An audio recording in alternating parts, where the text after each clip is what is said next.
Okay, हम लोग जो बात करेंगे वो बात करेंगे de Broglie hypothesis. De Broglie ने क्या कहा? एक्चुअली अगर मैं कहूं, डी ब्रोगली हाइपोथेसिस ने कहा कि जो भी मैटर होंगे, मैटर समझते हैं? Yes sir. Yes, sir.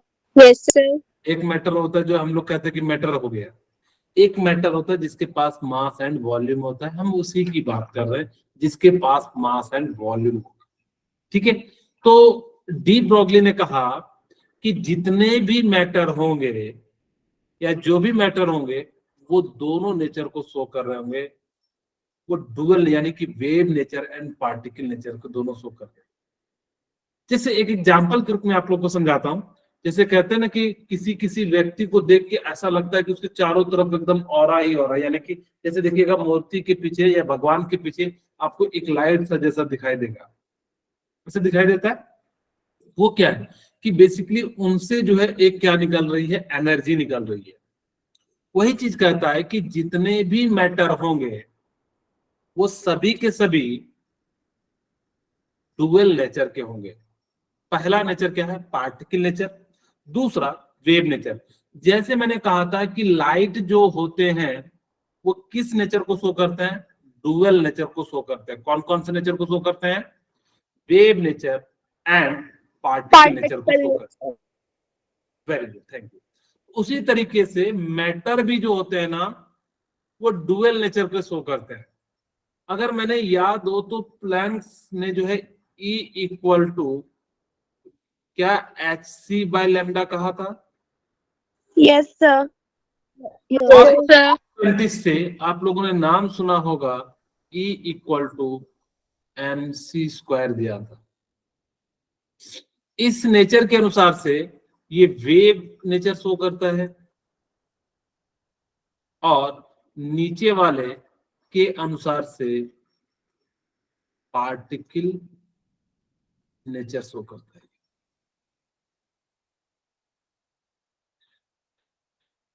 E equal to mc² किसने दिया था? अल्बर्ट आइंस्टाइन ने दिया था। अल्बर्ट आइंस्टाइन ने क्या कहा कि दुनिया में ना किसी भी चीज को आप एनर्जी में कन्वर्ट कर सकते हो।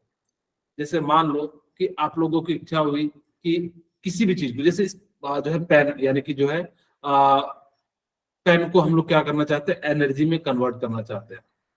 चाहो तो आप लोग मुझे भी कन्वर्ट कर दोगे, फिर आप लोगों को पढ़ाने वाला जो है दूसरा टीचर आएगा, कहोगे सर आप बहुत ज्यादा बोलते हैं। लीजिए E इक्वल टू m, यानी कि मास, जो मेरा मास होगा आप उसको किस स्पीड से फेंक दोगे? c² से। और जैसे ही c² से फेंक दोगे तो मैं किस में कन्वर्ट हो जाऊंगा? एनर्जी में। अगर कहेगा ना कि कोई बदमाशी कर रहा है, कहना कि मैं ना आपको एनर्जी में कन्वर्ट कर दूंगा, तो वो पूछेगा कैसे? बोलना mc² से फेंक दूंगा तुम्हें। और जैसे ही mc² से फेंक दोगे तो किस में कन्वर्ट हो जाएगा? एनर्जी में। हाँ, तो अपने दोस्त को मत फेंक दीजिएगा mc² में, नहीं तो वो यहाँ नहीं रहेगा, वो कहीं और चले जाएगा। ठीक है, हाँ। तो इस प्रकार से क्या हो जाएगा? E इक्वल टू क्या हो जाता है? mc² हो जाता है। और जैसे E इक्वल टू mc² हो जाता है कि दुनिया में आप किसी भी चीज को एनर्जी में कन्वर्ट कर सकते हो। कब? जब आप उसको किस स्पीड से फेंक दोगे। E equal to mc²। m यहाँ पे क्या है? मास है। m यहाँ पे क्या है? Mass of matter. और c क्या है? Speed of Speed of light. Very good, speed of light.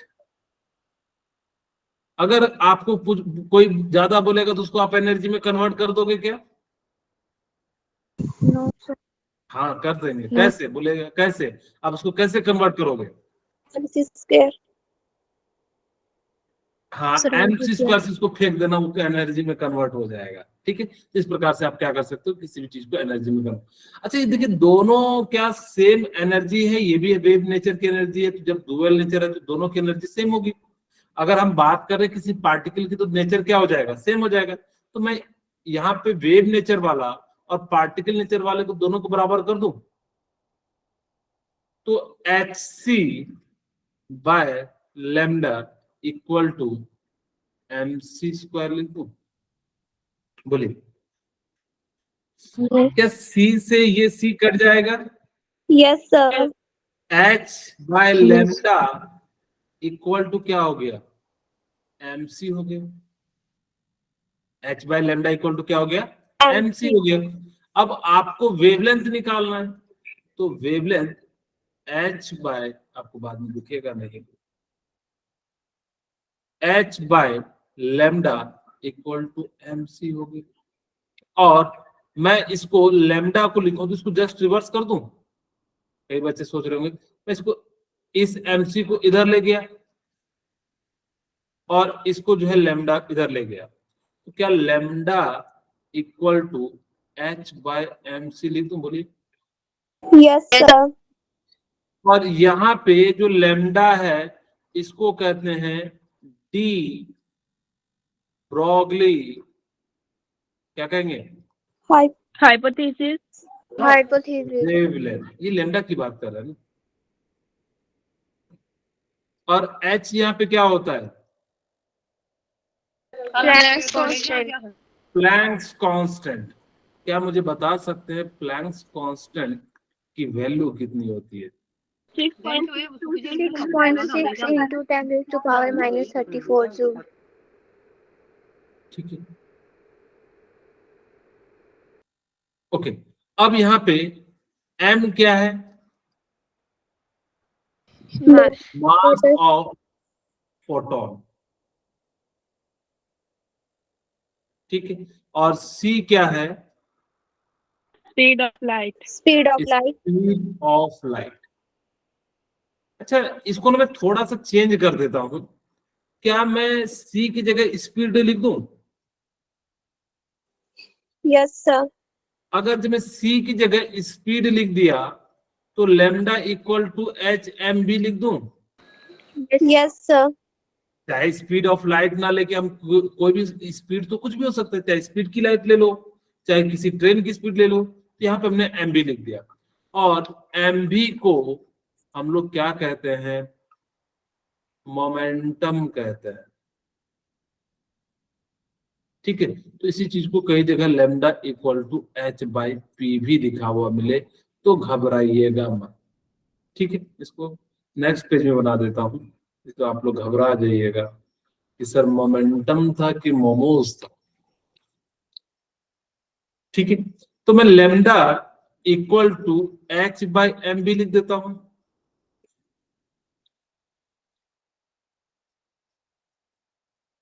और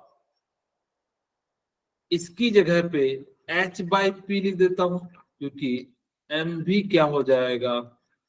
वो मोमेंटम हो जाएगा, ठीक है। तो आपके पास दो फॉर्मूले हो गए, एक lambda equal to H P और एक हो गया lambda equal to H M भी लिख लीजिए या एम सी लिख लीजिए, जो भी हो। और यहाँ पे आपके पास क्या हो जाएगा? v। ये बात ध्यान रखिएगा कि c अगर जो स्पीड ऑफ लाइट दिया है तब c यानी कितना लेना है? 3 इंटू 10⁸ मीटर पर सेकंड ले लेना है, ठीक है। अगर यहाँ पे क्या दिया है? स्पीड ऑफ लाइट, तो कितनी वैल्यू होती है? 3 इंटू 10⁸ मीटर पर सेकेंड, ठीक है। तो इस प्रकार से आप क्या कर सकते हो, यानी कि डी ब्रॉगली वेवलेंथ निकाल सकते हो। एक क्वेश्चन करते हैं। अच्छा, यहाँ पे पहले आपको समझा देता हूँ। In the similar way de Broglie propose that matter should also have dual nature as well as wave nature, यानी कि जो भी मैटर होंगे वो डुअल नेचर को शो करते हैं, wave nature and particle nature को शो करते हैं। According to him, any moving particle is associated with some wave, and wave is associated with moving particle are different from electromagnetic waves. यानी कि एक दूसरे से क्या होंगे? अगर जब कोई पार्टिकल मूव कर रहा है तो वेव नेचर भी होगा एंड पार्टिकल नेचर भी होगा। It is known as matter wave, और इसी को हम लोग क्या कहते हैं? मैटर वेव के नाम से जानते हैं। क्योंकि मैंने बताया lambda equal to H by M B, ठीक है। तो यहाँ पे लेमडा क्या है? डी ब्रॉगली वेवलेंथ है, और मैंने जो है पीछे फार्मूला जो है डिराइव करके आपको दिखा दिया है, यहाँ पे जो है आप देख सकते हैं, ठीक है। ओके, अब आपके सामने एक क्वेश्चन है, calculate de Broglie wavelength of moving electron each moving with 1/13 of speed of light. आपके पास lambda equal to h by M v होता है, बोलिए यही तो होता है। Yes, sir. आपको लैम्डा Yes, निकालना है, sir. वेवलेंथ निकालना है, और h की वैल्यू कितनी हो जाएगी? 6.6 into 10 to the minus 34. Very good. 34 joule per second. और आपके पास मास ऑफ इलेक्ट्रॉन कितना हो जाएगा?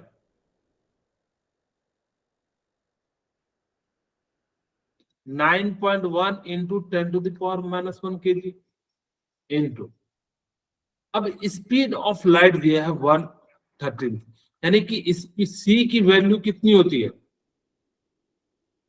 3 into 10 into 10 to the power 8 metre पर सेकंड। और इसका कितना लेना है? 130 ले लो, यानी कि 3 into 10 to the power 8 1/13 हो गया। बोलिए यहाँ पे लकीरी को कोई दिक्कत? अच्छा, मैं यहाँ से इस 0 से कटा दूंगा तो 7 आ जाएगा, और ये 3 से कटा दूंगा तो ये आ जाएगा। मैं क्या ऐसा लिख सकता हूँ 6.6 into 10 to the power minus 34 divided bye 9.1, और यहाँ पे कितना हो जाएगा 10 to the power minus 24। बोलिए किसी को कोई दिक्कत? No, sir. No, sir. Okay, अगर हमने क्या करा कि 6.6 और इसको ऊपर ले जाएंगे तो कितना आ जाएगा, और मैंने इसको ना 9.1 को 9 ले लिया, कितना हो जाएगा 6.6 अप्रोक्स वैल्यू ले लिए, कितना हो जाएगा 10 to the power 34 minus 24, यानी कि कितना हो जाएगा 10 to the power minus 10। और यहां से कटा देंगे तो कितना आ जाएगा, 3 से कटेगा 2.2, फिर से 3 0.73 हो जाएगा into 10 to the power minus 10 metre. और इसी चीज को आप क्या लिख सकते हो 0.73 into 10 to the power minus 9 metre, या 7.3 नैनोमीटर। बोलिए कुछ दिक्कत? तो इस प्रकार से हम लोग क्या कर सकते हैं, इन सभी की जो वैल्यू निकाल सकते हैं। तो अगर इस टाइप से आए याद रखना, जब तक डी ब्रोगली ना कहा जाए तब तक ये वाला lambda equal to h by M B नहीं लगाइएगा। अगर से कहा जाता है डी ब्रोगली तो आप h बाई एम बी वाला फॉर्मूला लगाइएगा। अब हम बात करते हैं de Broglie in terms of kinetic energy, कि काइनेटिक एनर्जी के टर्म में कैसे निकालेंगे। तो यहाँ पे ध्यान दीजिएगा, डी ब्रोगली आपको पता है काइनेटिक एनर्जी का फॉर्मूला, काइनेटिक एनर्जी का क्या फॉर्मूला होता है? 1/2 mv square. Half mv square. Half M B square होता है। अच्छा, मैं इसको शॉर्ट में के ई लिख देता हूं, इक्वल टू कितना हो जाएगा हाफ एम बी स्क्वायर। बोले यहाँ तक किसी को कोई दिक्कत नहीं होगा? No, sir. Yes, sir. अब मैंने क्या करा ना, दोनों साइड मल्टीप्लाई कर दिया एम से, काइनेटिक एनर्जी इनटू एम, दोनों साइड से मैंने किया छोटी एम से। अब जैसा एम लोगे बड़ी लोगे तो बड़ी से करना, छोटी से लोगे तो छोटी से कर देना, equal to half M V square into M. और मैं इसी को क्या लिख सकता हूं, kinetic energy into M equal to 1/2 M V का होल स्क्वायर। बोलिए किसी को कोई दिक्कत? अब मैंने क्या करा कि इसको इधर 2 को ले आया, तो 2 times kinetic energy into M equal to M V square.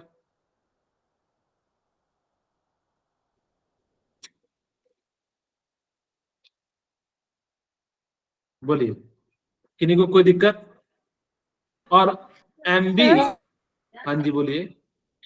Sir वो हाफ mv स्क्वायर में आपने मल्टीप्लाई बाय m नहीं किया कहाँ पे? सर, ये ऊपर यहाँ? सर नीचे। यहाँ यस सर।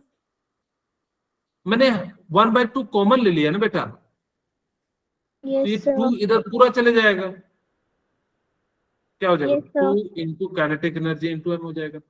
अब मैंने कहा कि भाई एम बी स्क्वायर, मुझे ये इसको इधर ले जाए, तो क्या मैं ऐसा लिख सकता हूँ? Yes, sir. और आपको थोड़ी देर पहले मैंने एक फॉर्मूला बताया था, lambda equal to H by M B, MB. ये तो बताया था। और Yes, क्या sir. मैं M B equal to H by lambda लिख दूं यहाँ पे? Yes, sir. Yes, मैंने वही sir. किया, यहाँ पे लैम्डा इक्वल टू, हम लोग क्या लिख सकते हैं एमबी की जगह पे, H by lambda equal to क्या हो जाएगा, 2 times of kinetic energy into mass. ठीक है, अब जैसे ही मैंने यहां पे किया, क्या फॉर्मूला निकाले थे, H by lambda equal to under root 2 times of kinetic energy into mass. अब मैं जो लैम्डा निकालना, तो इसको इधर ले चलता हूं, तो H by under root 2 into kinetic energy into M equal to lambda. और यही हमारा जो है क्या हो गया, in terms of kinetic energy wavelength निकालने का फॉर्मूला।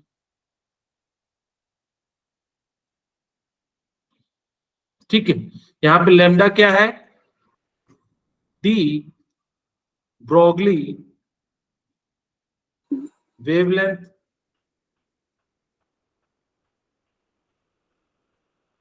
और एच यहाँ पे क्या है, Planck's constant. Very good, Planck's constant. M यहाँ पे क्या है, Mass of photon. हाँ, अगर जब इलेक्ट्रॉन की बात करेंगे तो फोटोन ले लेना, अगर जब मैटर का है तो यानी कि मैटर ले लेना। वो डिपेंड करता है कि किस टाइप से आपको दिया हुआ है, दोनों का आपका यूज कर सकते हो। ओके, और उसके बाद हमारे पास क्या बच गया, के ई। के ई का मतलब क्या हो जाता है, Kinetic energy. Kinetic energy. तो इस प्रकार से हम लोग क्या कर सकते हैं, आपको डी ब्रोगली वेवलेंथ निकालना हो, और वो भी बड़े ऑब्जेक्ट के लिए, एक बात ध्यान दीजिएगा, ये सारे फॉर्मूले छोटे ऑब्जेक्ट के लिए एप्लीकेबल होते हैं, बड़े ऑब्जेक्ट के लिए आप इन सभी फॉर्मूले को मत लगाइएगा। ठीक है, अगर ऐसा करते हो तो फिर आपका गलत आंसर आएगा। ये सिर्फ और सिर्फ छोटे ऑब्जेक्ट के लिए सारे फॉर्मूले हैं। बोले यहां तक किन्हीं को कोई दिक्कत है बताइए। अब एक क्वेश्चन कर लेते हैं, कहता है कि कैलकुलेट डी ब्रोगली वेवलेंथ, आपको दिया रहेगा कि D Broglie wavelength associated with moving particle of mass 6 into 10 to the power minus 28 kg। मैंने कहा था छोटे ऑब्जेक्ट के लिए लागू होता है। Having kinetic energy 3 into 10 to the power इतना है। तो lambda equal to H divided by 2 into mass into kinetic energy. बोलिए, ये तो फॉर्मूला भी निकाले, क्या निकाले, lambda equal to H under root M into mass into kinetic energy. अब हम वैल्यू को पुट करते हैं, एच की वैल्यू कितनी होती है, 6.6 into 10 to the minus 34. 34, और अंडर रूट 2 इंटू मास कितना दिया हुआ है, 6 into 10 raised to power minus 28. और काइनेटिक एनर्जी कितनी दी हुई है, 3 into 10 to the power minus 24. Very good. अब हम लोग क्या करते हैं, इसको सॉल्व करते हैं, 6 into 2 12, 12 into 3 कितना हो जाएगा 36, और 36 का रूट कितना हो जाता है 6। तो 6.6 into 10 to the power minus 34 divided by 6 under root 10 to the power 24, and ये कितना हो जाएगा -52। बोलिए, क्लियर है यहाँ तक? Yes, sir. ओके, अब यहाँ पे कितना हो गया, 10 टू द पावर माइनस 52 हो गया। अब यहाँ से इसको मैं कटा दूं तो कितना हो जाएगा, 1.1। और आपको पता होगा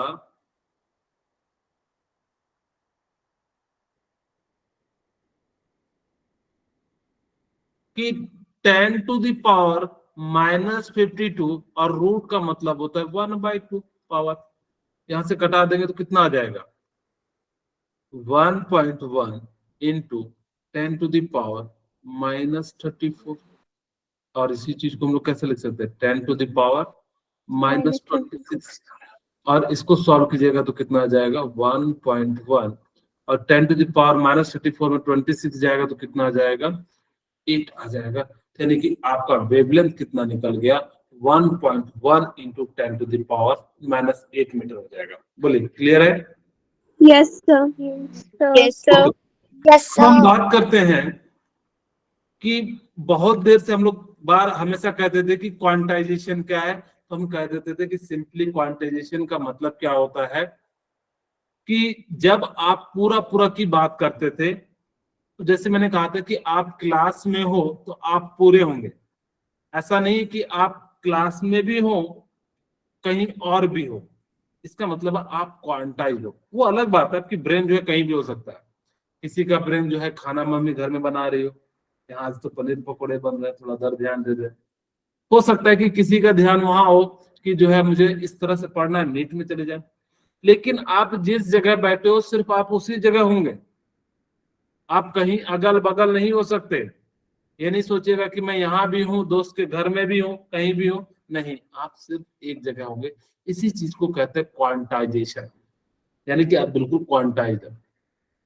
तो हमने माना कि भाई अगर कोई पार्टिकल एंगुलर मोमेंटम करता है तो वो कितना डिस्टेंस ट्रेवल करेगा। जैसे मैं कहूं कि अगर ये कोई पार्टिकल है तो ये डिस्टेंस कितना ट्रेवल करेगा, ये यहाँ पे घूम रहा है सर्कुलर पाथ में, तो कितना डिस्टेंस ट्रेवल करेगा, 2 पाई सरकमफेरेंस ही तो करेगा। बोलिए, Yes, sir. ये कितना डिस्टेंस ट्रेवल करता है, 2 पाई आर डिस्टेंस को ट्रेवल कर लेता है। और जैसे ही 2 पाई आर, तो यानी कि पार्टिकल ने कितना कर लिया, 2 पाई आर है। अब आर एन का मतलब क्या है, वो हो सकता है फर्स्ट रेडियस से ले रहा हूं, सेकेंड से ले रहा हूं, इसी प्रकार से सो ऑन से ले रहा हूं, कुछ भी ले सकता है। Yes, sir. तो इसीलिए जो है पार्टिकल अगर होगा तो कितना डिस्टेंस ट्रेवल करेगा, 2 pi rn. 2 pi are. ये कौन डिस्टेंस ट्रेवल करेगा, पार्टिकल। Particle. अगर वेव होगा तो कैसे डिस्टेंस ट्रेवल करेगा, कुछ इस प्रकार से करेगा। मैं इतना ही बना रहा हूं, अगर वेव होता तो। और ये जो है 2 पाई आर करेगा डिस्टेंस ट्रेवल, और जबकि ये क्या करेगा,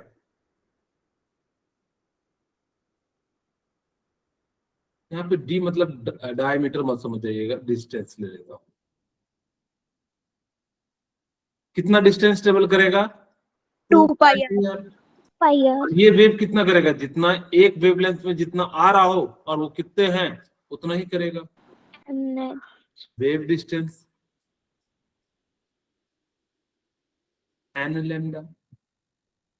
ठीक है, तो इस प्रकार से हमने क्या कर लिया, यहाँ पे निकाल लिया। अब मुझे बताइए कि यहाँ पे दोनों डिस्टेंस तो सेम ही होगा कि नहीं होगा। अब चाहे Yes. Wave distance Yes, travel करे, चाहे पार्टिकल नेचर होके ट्रेवल करे या वेव नेचर, तो 2 पाई आर इक्वल टू मैं एन लैम्डा लिख दूं। Yes, sir. yes, so आपको लैम्डा का फॉर्मूला मैंने बताया था, H by M B. MC. तो क्या मैं लैम्डा की जगह पे एच बाई एम बी लिख दूं। Yes, Yes, sir. और जैसे मैंने lambda equal to H by M B, तो मैं इसको इधर ले चलता हूं तो क्या लिख सकता हूं, मैं थोड़ा सा इसको ऐसे लिख देता हूं, एम बी को इधर ले गया तो M B R into 2 pi equal to N H. बोलिए, और Yes. MBR इक्वल टू क्या लिख सकता हूं, NH/2 पाई। बोलिए, यहाँ तक किन्हीं को कोई दिक्कत नहीं? बिल्कुल भाई, क्या MBR यहाँ पे इस फॉर्म में इसलिए ले आया ताकि कि हम जो है आसानी से कैलकुलेट कर सके। ठीक है, हमने क्या करा, ये MBR क्या है, एंगुलर मोमेंटम है। Yes, sir. एंगुलर मोमेंटम का मतलब क्या होता है कि जब वो किसी सर्कुलर पाथ पे घूमता है, उस टाइप के मोशन को हम लोग क्या कह देते हैं, एंगुलर मोमेंटम कह देते हैं। बोलिए, यहाँ तक किन्हीं को कोई दिक्कत है तो मुझे बताइए। No, sir. ओके, No, अगर मैं sir. नंबर ऑफ वेव की बात करूं, कितना वेव जो है ट्रेवल कर रहा होगा, हमने यहां से अगर n निकालते तो हम लोग क्या कहते हैं, MVVR equal to 2 pi into h pi. लेकिन अगर मैं वेव नेचर से निकालू, टोटल वेव कितने होंगे, टोटल डिस्टेंस डिवाइडेड बाय एक वेवलेंथ का जो कितना वो साइज है। जैसे मैंने कहा कि मान लो कि मुझे टोटल जो है निकाला, इतना डिस्टेंस ट्रेवल है, यानी कि अगर से मैंने वेव को ओपन करा और मुझे पता है कि एक वेवलेंथ की जो लेंथ है मुझे पता है इतनी है, तो मैं टोटल डिस्टेंस से डिवाइड कर दूंगा तो क्या नंबर ऑफ वेव नहीं निकल जाएगा? Yes, sir. वही Yes, इन्होंने किया, sir. Number of wave equal to 2 pi है। और हमने जो वेव निकाला वो क्या निकाला, angular momentum equal to NH/2 pi. बोलिए, तो मैं क्या यहाँ पे NH divided by 2 pi equal to 2 pi R lambda लिख दूं? बोलिए, Yes, sir. और लैम्डा आपको पता है कि जगह पे H/m भी लिख देते हैं।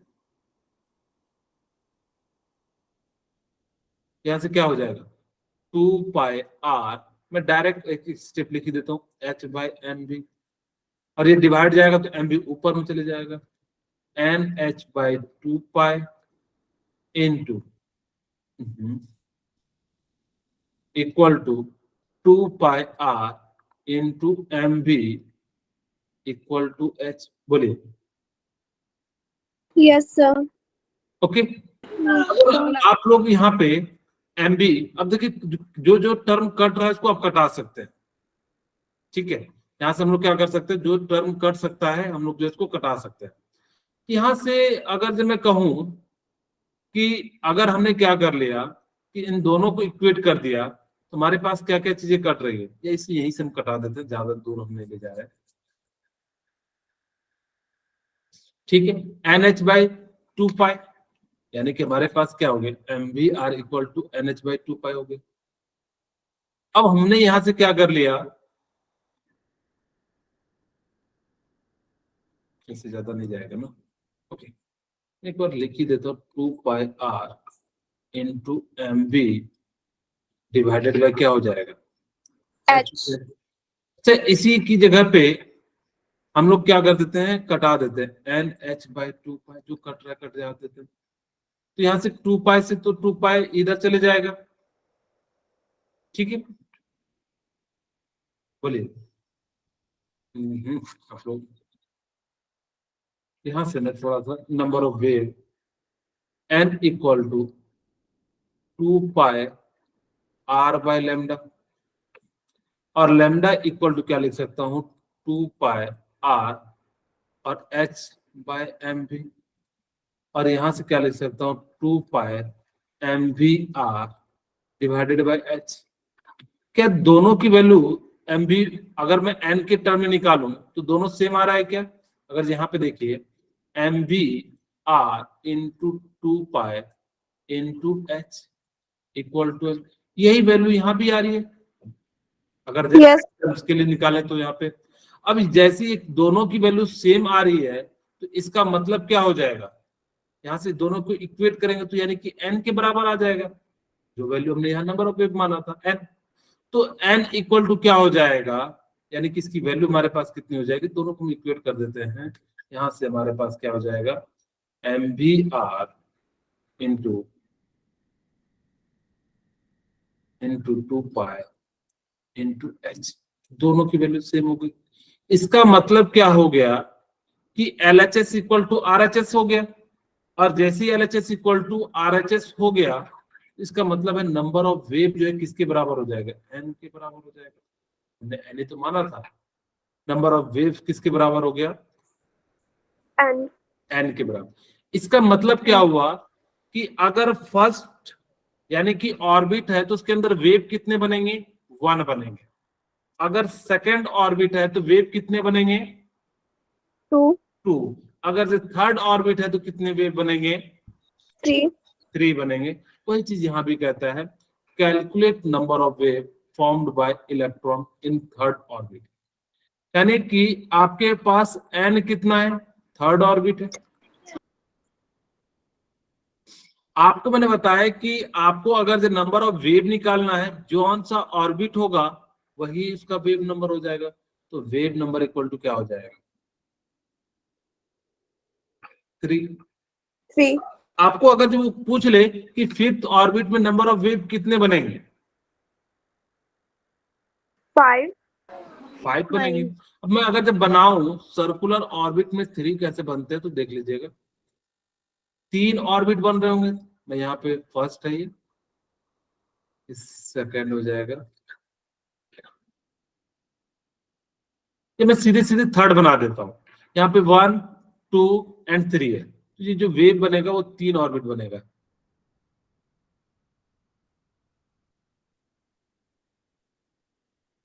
तीन नहीं बना तो 3 बनेगा, आप समझ जाइएगा।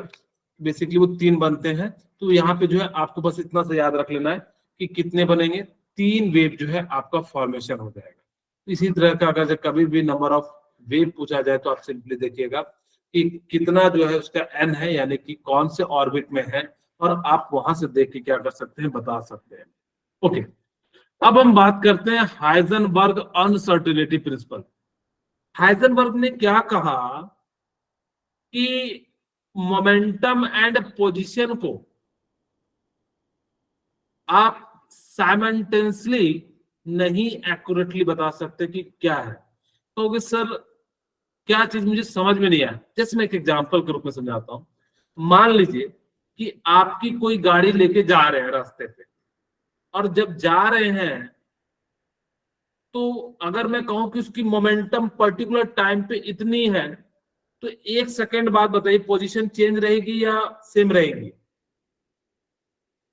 डिफरेंट हो जाएगी। वही चीज कहता है, आप या तो मोमेंटम बता सकते हो या पोजीशन बता सकते हो। एक बच्चा मुझसे पूछता है, सर हम तो ट्रेन की देखिए बता देते हैं कि कितनी देर में कहाँ होगा। आप भी कहोगे हाँ सर सही बात है, उसमें हमारे पास जो है, आप लोग ट्रेवल में ट्रेवल करते होंगे तो मोबाइल में टुक टुक टुक टुक करते होंगे, आपको बता देता होगा कि ट्रेन कितना किलोमीटर दूर है। यानी कि जो ऐप है उसमें आप डालते होंगे किस स्टेशन से स्टेशन की जो गाड़ी है, वो ये वाली गाड़ी कितनी दूर है या कितनी डिले है, आप पता करते हैं कि नहीं करते हैं। Yes, sir. तो कहोगे सर जब हम वहां पता कर रहे हैं तो यहाँ भी तो पता हो गया होगा। ये एक्चुअली माइक्रो लेवल पे बात कर रहे हैं। माइक्रो का मतलब क्या होता है, छोटे ऑब्जेक्ट। छोटे ऑब्जेक्ट में आप एक साथ दोनों को पता नहीं कर सकते।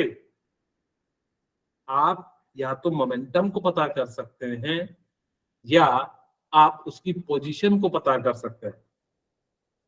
दोनों को आप एक ही बार में नहीं पता कर सकते। यही बात किसने कही, हाइजेनबर्ग अनसर्टेनिटी प्रिंसिपल ने कहा। हाइजेनबर्ग ने कहा, according to the Heisenberg it is impossible to determine exact position and exact momentum of any object simultaneously with equal accuracy। जितनी एक्यूरेसी के साथ आप पोजीशन को बता दोगे तो मोमेंटम को नहीं बता पाओगे, मोमेंटम को बता दोगे तो आप पोजीशन को नहीं बता पाओगे। यही बात क्या कहता है, हाइजेनबर्ग ने कहा, if position is to determined accurately then uncertainty in momentum will be high। वही कहता है कि आपने अगर जब पोजीशन को बता लिया तो आप मोमेंटम को नहीं बता सकते, यानी कि अनसर्टन है। आप सोच नहीं सकते कि कितना ज्यादा डिफिकल्ट है कि आप एक बार में एक ही चीज को बता सकते हो। ऐसे समझ लीजिए कि मान लेते कि ये गाड़ी चल रही है, ए जो है कोई चल रहा आदमी मान लेते हैं, ए से जो है किसी का नाम हो तो आप जो है जोड़ सकते हैं, ठीक है। वो चल रहा है, मैंने कहा कि इसकी कुछ मोमेंटम होगी, गाड़ी है तो यानी कि क्या होगा, एम भी होगा, मास इनटू वेलोसिटी, जिस वेलोसिटी से चल रहा है। अब जब वो इस वेलोसिटी से चल रहा होगा, मैंने कहा 2 सेकंड में कहाँ होगा, यहाँ हो जाएगा। आप या तो इस सेकंड पे मोमेंटम बता सकते हैं, लेकिन जैसे ही आपने मोमेंटम पे ध्यान दिया, गाड़ी कहाँ बढ़ के आ गई, पोजीशन चेंज हो गया होगा, हुआ होगा कि नहीं। Yes, तो sir. को एक साथ में छोटे Yes, sir. ऑब्जेक्ट के लिए हम नहीं बता सकते। इसी प्रिंसिपल को क्या कहते हैं, हाइजेनबर्ग अनसर्टेनिटी प्रिंसिपल कहते हैं। बोलिए, क्लियर है इतनी सी बात। Yes, sir. वही कहता है, if position is to determine accurately then uncertainty in momentum will be high and vice versa. या तो आप एक चीज को बता सकते हैं या फिर दूसरी चीज को नहीं बता सकते। ओके, हमारे पास हाइजेनबर्ग ने जो कहा, फॉर्मूला जो दिया, डेल्टा एक्स, यानी कि डेल्टा एक्स क्या है, चेंज इन पोजीशन,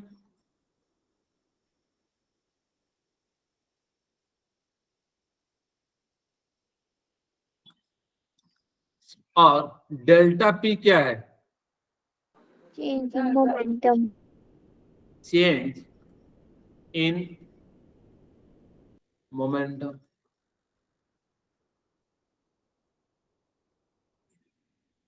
ठीक है, एच यहाँ पे क्या है, Planck's constant. And Planck's constant.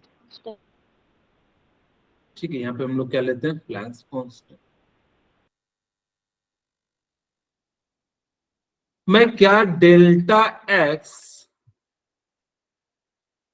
Into delta P की जगह एम भी लिख दूं, yes, sir. Yes, sir. क्योंकि आपको पता है मोमेंटम इक्वल टू क्या होता है, एम भी होता है। अब जैसे ही delta x dot delta m, यहाँ पे थोड़ा सा इसको इस प्रकार से लिखता हूं, एम इंटू डेल्टा पी। तो सर एम में क्यों नहीं डेल्टा लगाए, यानी कि चेंज क्यों नहीं लगाए, कोई बताएंगे।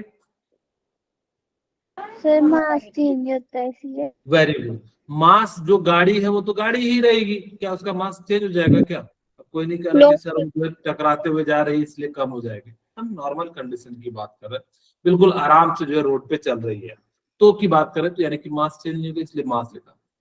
तो delta x dot delta v equal to क्या हो जाएगा, एच बाई 4 पाई एफ। अगर मुझे किसी ऑब्जेक्ट का वेलोसिटी एंड मास निकालना हो और पोजीशन निकालना हो तो हम लोग क्या कर सकते हैं, इस फॉर्मूले का यूज कीजिएगा। यहाँ पे सिर्फ आप पोजीशन एंड मोमेंटम को निकाल सकते हैं, यहाँ पे हम लोग मास को भी निकाल सकते हैं एंड वेलोसिटी भी निकाल सकते हैं। डेल्टा वी क्या हो गया, चेंज इन वेलोसिटी।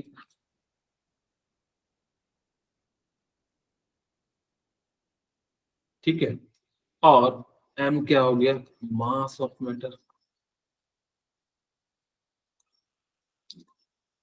आपको जिस चीज का दिया, चाहे वो छोटे के लिए दिया जाए, चाहे जो भी मैटर हो, तो उसको हम लोग क्या कर सकते हैं, यहां से निकाल सकते हैं।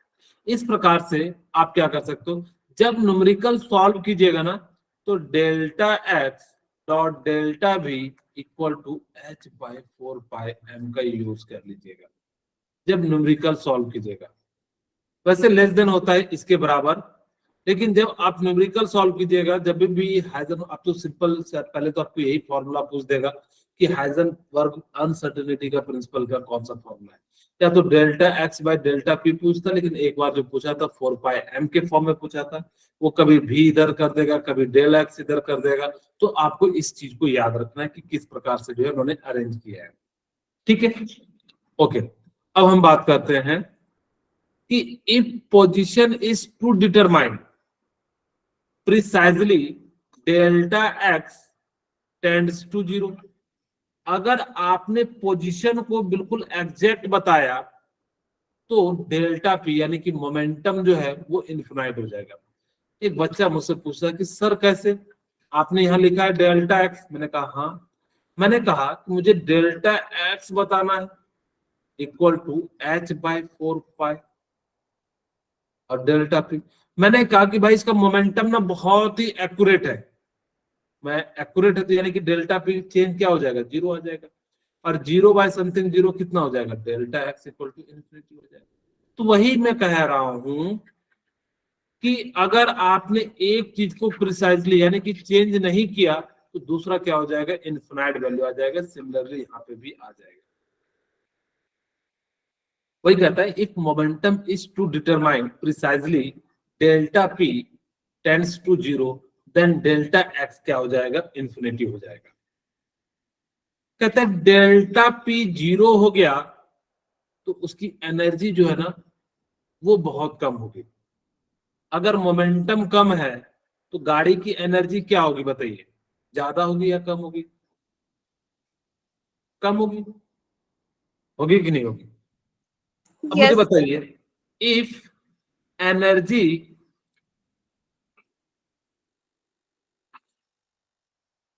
If energy is low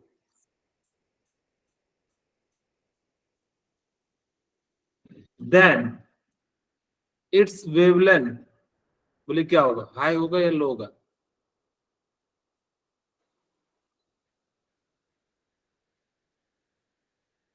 wavelength is high. आपको मैंने बताया था, याद हो इलेक्ट्रोस्पेक्ट्रम में मैंने बताया था कि सबसे ज्यादा जो एनर्जी होती है वो किस रेस की होती है, कॉस्मिक रेस की। मैंने कहा था क्लासिकल गाड़ी एक्सयूवी इन माई रेंज, ऊपर की एनर्जी ज्यादा होती है, नीचे की एनर्जी कम होती है। और नीचे की एनर्जी कम होती है, जो रेडियो वेव थी मैंने बताया था, अगर जो उसके पास ज्यादा डिस्टेंस ट्रेवल करता तो मैं सबका जो है बंद कर देता। ठीक है, इसीलिए वो जो होता है यानी कि क्या करते हैं, यानी कि वेवलेंथ क्या हो जाता है, हाई हो जाता है। सेकंड पॉइंट लिखो, इफ एनर्जी इज हाई, अगर एनर्जी ज्यादा हो जाए तो बताइए वेवलेंथ क्या होगा, Low. लो। Low. वेवलेंथ क्या हो जाएगा, इज लो। बस आपको याद रखना है कि जितना छोटा डेल्टा पी होगा उसकी एनर्जी उतनी कम होगी, उसका वेवलेंथ क्या हो जाएगा, उतना ज्यादा हो जाएगा। ठीक है, अब हम बात करते हैं स्क्रोडेंगर वेव इक्वेशन की। स्क्रोडेंगर ने ना एक मैथमेटिकल एक्सप्रेशन दिया जिससे हम पता कर सके कि आखिर इलेक्ट्रॉन कहाँ पे है। ये तो नहीं बता पा रहा था, अनसर्टेन प्रिंसिपल था। लेकिन जब इन्होंने ये बात कही तो स्क्रोडिंगर साहब को जो है उसने सोचा कि जब इन्होंने कहा तो इस चीज को ढूंढना चाहिए। जैसे मैं आप लोगों को कहूं कि ये नहीं करना चाहिए तो वही करोगे, तो उन्होंने भी ऐसा कहा। तो स्क्रोडिंगर ने सोचा कि नहीं, मैं देखता हूं या पता करता हूं कि एक्चुअल में इलेक्ट्रॉन कहाँ है। तो इन्होंने एच हैमिल्टोनियन इसको कहते हैं, और इसको हम लोग फाई कहते हैं या वेव फंक्शन कहते हैं। वेव फंक्शन बेसिकली बताता है प्रोबेबिलिटी ऑफ फाइंडिंग इलेक्ट्रॉन, कहाँ पे कितने इलेक्ट्रॉन होंगे। इसी चीज को हम लोग क्या कहते हैं, वेव फंक्शन कहते हैं।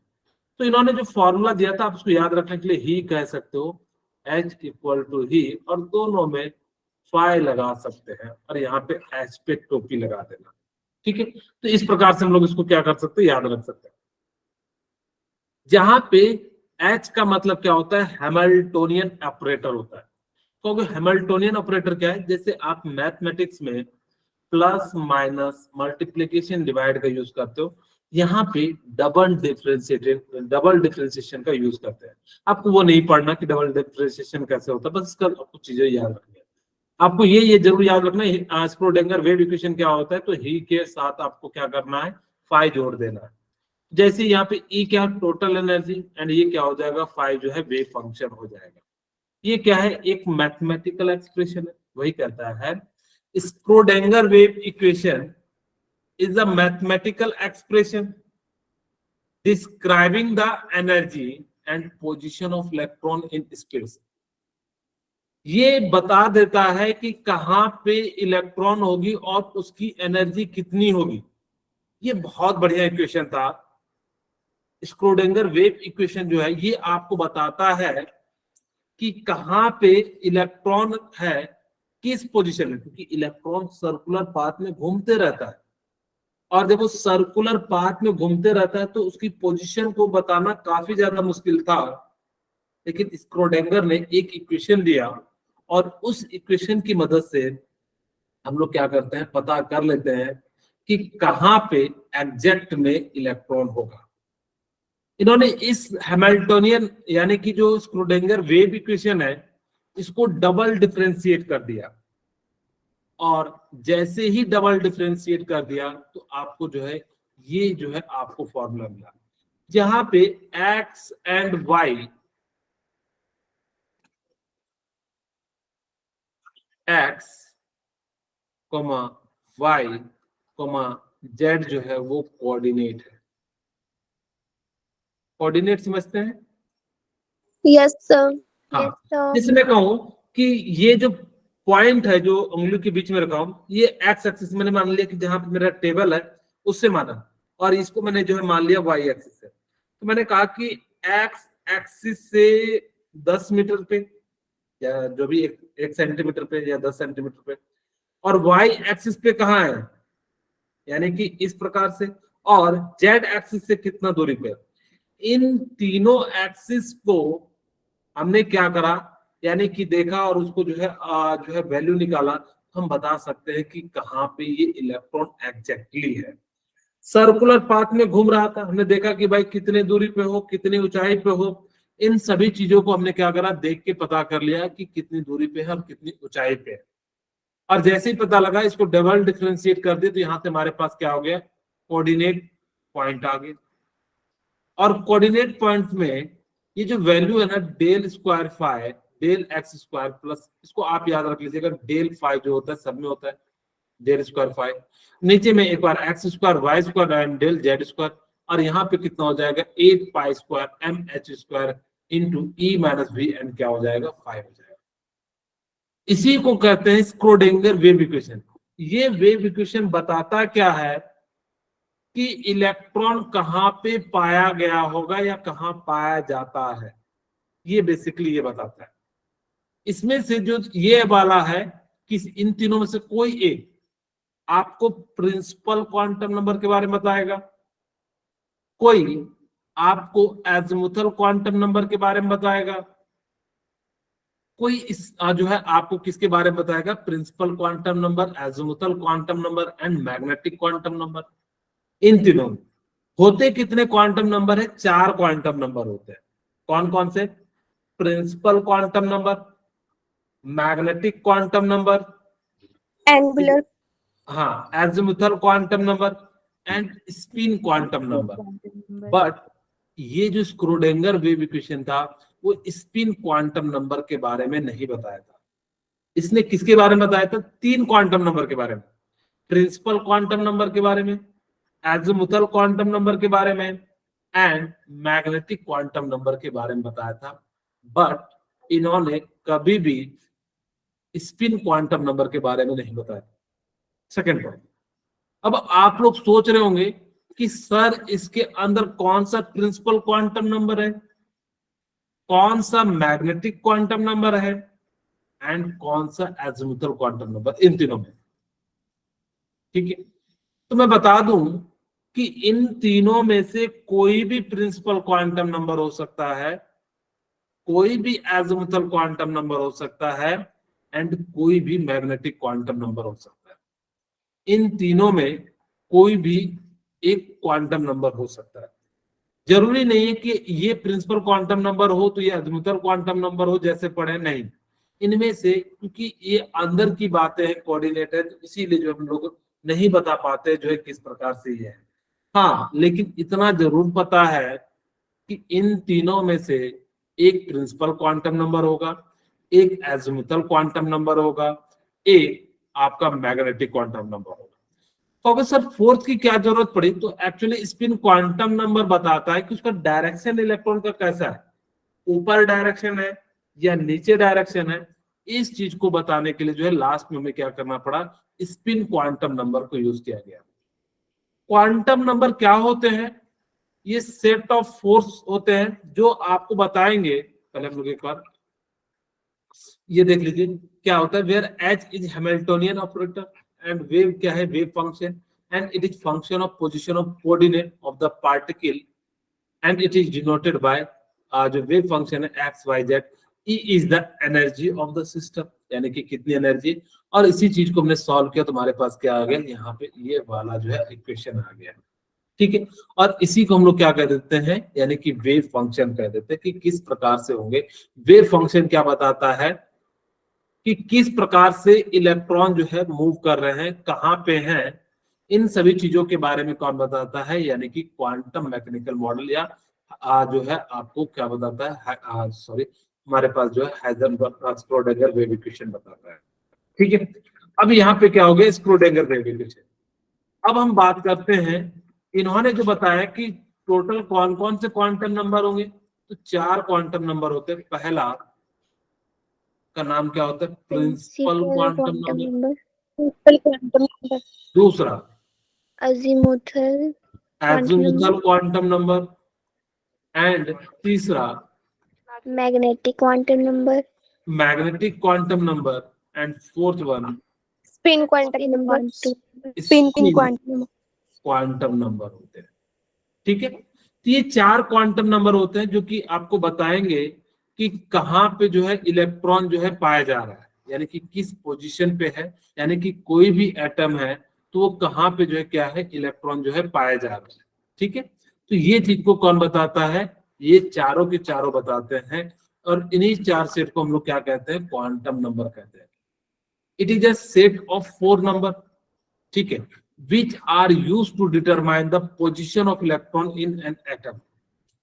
ये 4 सेट क्या बताते हैं कि इलेक्ट्रॉन कहाँ पे है और किस प्रकार से है, ये जो है कौन बताएगा, ये 4 क्वांटम नंबर। जैसे ये जो 4 क्वांटम नंबर कौन कौन से होते हैं, मैं लिख भी दूं। जैसे यहाँ पे मैं लिख देता हूं, पहला प्रिंसिपल क्वांटम नंबर, दूसरा azimuthal quantum number azimuthal quantum number, तीसरा Magnetic quantum number. Magnetic quantum number, fourth one Spin quantum number. Spin quantum number. अगर मान लो कि मुझे किसी के घर पे कोई सामान भेजना है तो मैं इन्हीं 4 चीजों का यूज करूंगा। पहले हम लोग क्या देखते हैं, स्टेट, कि किस स्टेट में।